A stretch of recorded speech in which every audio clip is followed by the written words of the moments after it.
Hi Ketogenics, thanks for coming in today and watching our video. Happy Resurrection Sunday, He is risen. So I wanted to do a quick little video for you guys and talk to you about something that's been getting a lot of questions, a lot of messages, a lot of emails lately, and it is springtime in South Louisiana, so that means crawfish. So we're going to talk a little bit about crawfish, the good, the bad, and the ugly. So I have good news and bad news. The good news is that crawfish are keto friendly. 0 carbs in crawfish. These little guys are small, but they're very nutrient dense.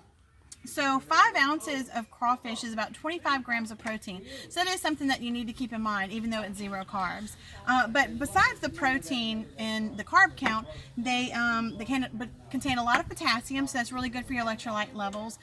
Some magnesium, not as much as potassium, but they do have some magnesium. And then, of course, if we're doing them Southern Louisiana crawfish bowl style, there's a lot of good sodium in there too. So one of the big things is when we have boiled crawfish is the corn and potatoes. Everybody, loves those sides that we have with our crawfish, and unfortunately on keto we cannot have the corn and potatoes.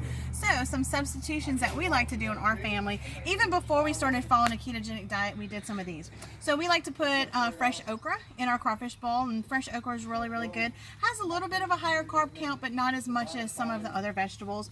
We also like to put mushrooms. Mushrooms are great in a crawfish bowl. They soak up all that good seasoning, and those have a lower carb count. One of the other things that we like to do is broccoli. We love broccoli in our crawfish boils. You have to put it in right at the end, because if you don't, it kind of falls apart. This is one of my favorite things in a crawfish bowl. Like I said, even before we were keto, we put broccoli in our crawfish bowls. And then cauliflower. So as you can see, we put the whole head of the cauliflower into the boil, and it comes out so good. Lots and lots of good flavor in there. It soaks up that seasoning.